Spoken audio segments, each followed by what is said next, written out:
This is Lewis Hart for the Ring Magazine. Delighted today to be joined with Shane McGuigan, first time in a while. Good to see you, Shane. How's things? How are you? Yeah, cheers, mate. Yeah, thanks, Louis.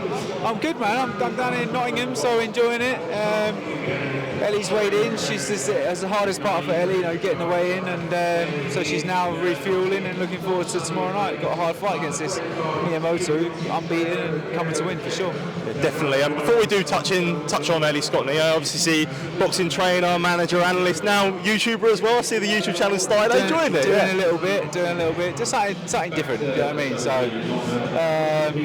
I think there's a lot of traction come off that stable documentary, and I wanted to keep something going. So yeah, definitely. As I say, I told you before, I'm a fan, but obviously touching on the boxing side, Ellie Scotney all weighed in for a big fight against Mea Motu. A lot of it coming off a bit of inactivity, which is what Ellie spoke about her frustrations for. But yeah, as you say, a massive fight for Ellie on Saturday night. Yeah, exactly. I mean, it's no fault of anyone specifically, whether it's her or she had a bit of an injury in the last one, and there was a few things that that didn't get finalised on a date earlier on in the year. So it's frustrating, but at the same time, we're here now. She's had a great camp. She's in a great place, and looking forward to putting on a good. And look, she can't be 80%. She's got to be 100% version of herself to win this fight, and I believe she will be. When you talk to fighters, and they always say, when there's a bit of inactivity, they're always growing outside the ring. Ellie's talked about that, and she talked about the 9 months out of the ring, how beneficial it is. Do you feel like you've seen that as a trainer as well, even though she's not been fighting? You've seen how much she has grown. Yeah, because I think sometimes when you are in the moment and you win, and then you go back, you enjoy your food, you come back in, and you just do pretty much what you did the camp before. But when you have longer to sort of think about things, analyse things, and really figure out where you can improve somebody. And if you're not always working towards a specific opponent all the time, it's quite a nice place to be in. Yeah, definitely. And I guess for Ellie as well, I know you said about making the weight and stuff. How long do you think there is before it is a move to featherweight? I know she talked about undisputed. Do you think it's a realistic proposition? I think she could continue to do the weight. I just believe the best fights for her could be up at 126 and even 130. So yeah, just getting as many belts as she can down here before the more marketable fights up at 126, 130. When you talk about fights at 126, would the prime for yourself, would you look at I know I spoke to her about it personally before, but a Skye Nicolson fight or something? 100%. That's obviously a very marketable fight. Karis as well as boxing on the all-female card against Raven, so winner of that. There's just good names. Obviously Skye's Australian, but she bases herself in the UK, so almost like a domestic rival. I think that's where you build your brand. Or you got the Baumgartners, who's up to 130. Yeah. She's talked about coming down to 126. Caroline's in a bit of a similar situation. She's got the titles, she's got a title, but do you want to just try and clear it all up and go undisputed? Because that's really where the marketability is in that division. Or do you go for a big name? So it's just two options now for her. If she can't get the other belts, then we go try and find a big name. Mentioned Caroline there, just touching on her. I know she was very vocal on Twitter the other night, had a lot to say about, especially towards Terry Harper, of turning down X amount of money. I guess when it comes to March 7th and even the Terry Harper fight, what is the latest with that? Well, she's on the cards, so that's the most important thing. And we've offered Rhiannon Dixon a lot of money. She's also got Terry Harper turned down a lot of money. So we're not here to sort of shame anybody. They've got to do what's right for them in their careers. Caroline wants the opportunities, and she's a big name now. She's in a perfect position for people to say I can box that girl, and I did 10 rounds, or I shared the ring with Caroline Dubois when they retire, because she's going to be one of the fighters that really goes on, like a Katie Taylor, that goes on to really be a huge force, and I think and a big name in female boxing. So it would be almost a privilege for someone to share the ring there. Do you know what I mean? So I would, if I was looking after her, I'd see it as an upside, but they don't. They see her blitzing through that opponent. Yeah. She is menacing, mate. She's an absolute handful. She can punch with either hand and skillful as well. So yeah. I was going to say, do you think her performances almost puts her in that who needs me club in a sense? I know she's becoming a big name, but when you have the names like Terry Harper, etc., who've been around for a while, do you think it's a case of they necessarily wouldn't want to take that risk against a young gun coming through? But I don't get it with Terry Harper because she boxed Sandy Ryan, Jones. She boxed up there, and like I don't get it. And she got offered a lot more money than she did for Sandy Ryan, but she still turned it down. So it's frustrating. But we're not. Caroline Dubois' career doesn't lie on Terry Harper. That's just the way it is. You know, her career moves on, and if Terry wants a load of money and a good opportunity, then she should take it. If she doesn't, then good luck to her. Got to talk about a massive fight that got announced yesterday on the undercard. Chris Billam Smith takes on Brandon Glanton. Obviously, a big comeback fight for Chris on a big stage. As you say, excited to see the return of CBS. I see he's been running like every day on his. He's doing his running. He's back in training, so he's. Chris is a proper throwback. He wants to get active. I think we were looking at other opportunities, potentially getting an eliminator for the WBC. There's a bit of a mess over there. Obviously, you've got Noel McKeelan that's in the court case with Don King, and Badger Jack's a champion in recess, and then you've got the interim belt that was going to get elevated. That went to being a draw. So we've looked around at the landscape a bit, and I think it's a great opportunity. It's a fantastic build to be a part of. And it's one that really, shoots his name back into the top sort of 5 in the division, top 3, top 4 in the division, and that gets him right back in line to fight for a world title. Yeah.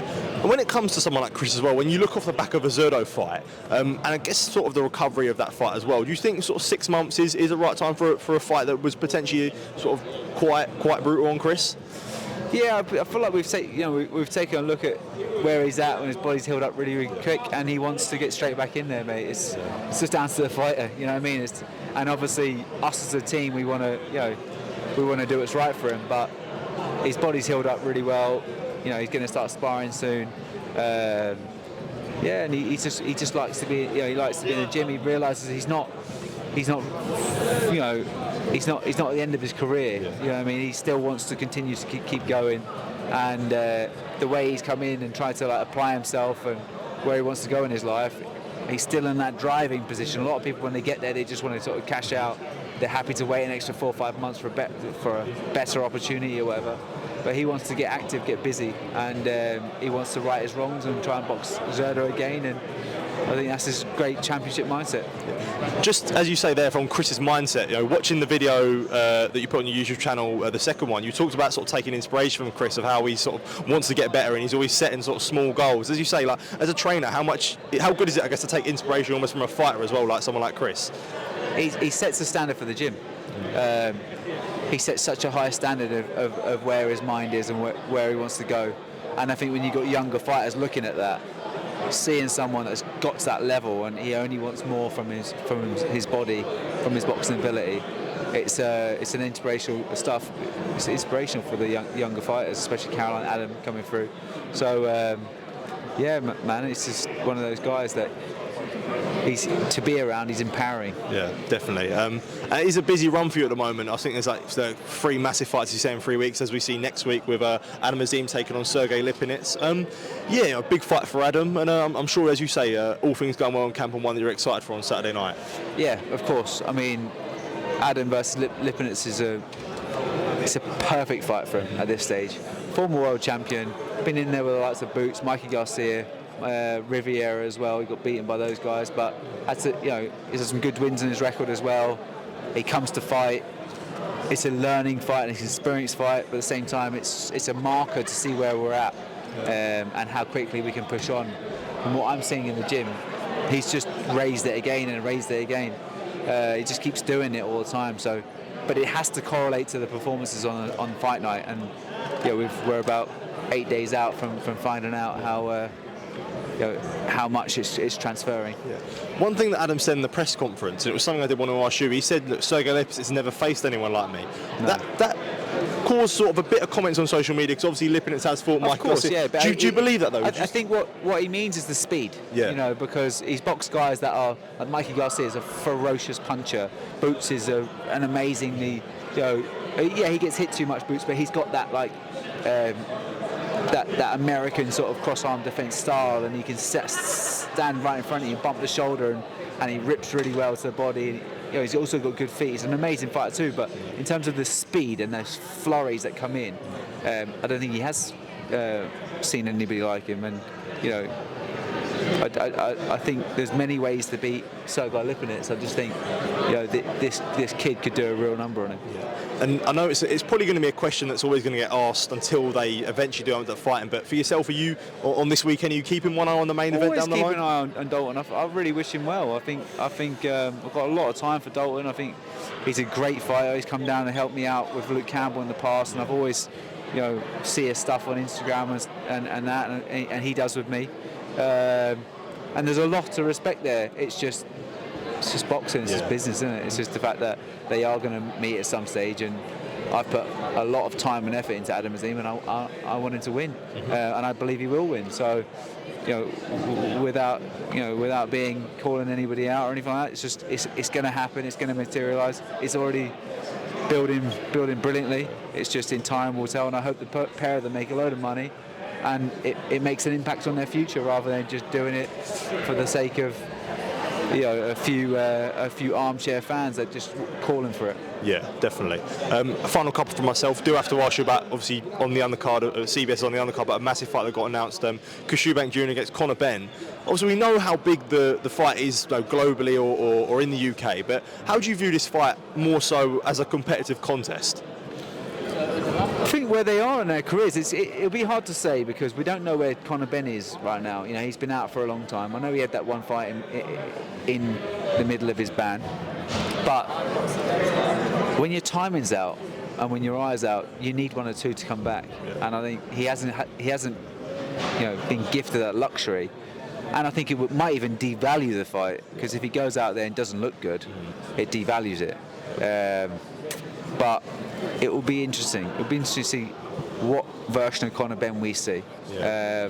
We know what version of Chris Eubank we've got. We've got a guy that's not quite what he used to be. He's been knocked out by Liam Smith, who's not a massive puncher, but got hit right on the button. He's turned that decision on its head with a not quite right Liam Smith. But I just don't think he's one of them guys that's, you know, I think he always shows up in terms of he'll always be competitive with top class fighters, but he doesn't win against those top class fighters. But this weight difference is a massive factor in the sense like you've got a natural 147, you've got a natural 160. Really, he wasn't a 168 when George boxed him. I looked across and he looked small. Yeah. So he really is a 160, but he's cut and boiled down into that weight, and he's 35 years of age. Might take its toll. Conor's, you know, not exactly. What is he? 30? Conor Benn. I think he's about 29, a little bit younger than 28, 29. So he's right in his prime. 30. Yeah. You've got a guy that's not in his prime.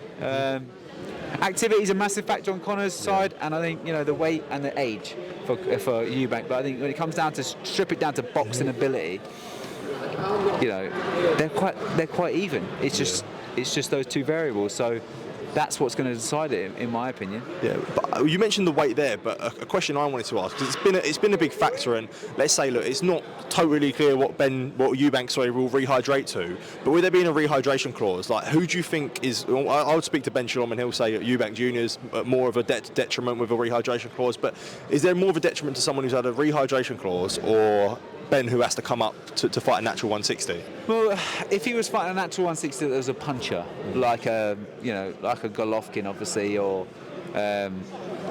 even say a guy like an Anthony Fowler, a guy could really, you know, he's a 154, but he's a kabang. Do you know what I mean? Guys like that. Eubank's not. He's a volume puncher. So Ben's used to the volume of fighting guys at a lighter weight, and I think, you know, capping him to rehydrate to a certain weight, it's definitely hindering Eubank. Conor's, even though he's a short lad, he's a wide, stocky guy that probably sits around 175 anyway. So that's 5 pounds under what he would naturally walk around at. So there's still a little bit of a cut for where he is. Yeah. Just what I'm saying. I just think it's, you know, I think Eubank should be able to outbox him. Yeah.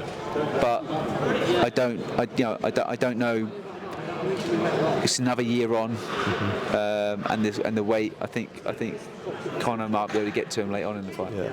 And just the final one for myself, and you are someone that focuses a lot on the body and stuff like that. When it comes to rehydration clauses in general, maybe Eubank isn't the best example because he's not someone that blows up massively. But I think when you see with fights like Garcia and Tank, where there was rehydration clauses on them, how dangerous or like how do you view it? Do you think that there is, say, if you've got a guy who's maybe a little bit smaller, put in a rehydration clause, like how do you sort of view it, especially in a boxing terms? I think it's just all down to who's got the power, really, and I wouldn't like that on my fighter, because to be honest, not every fight.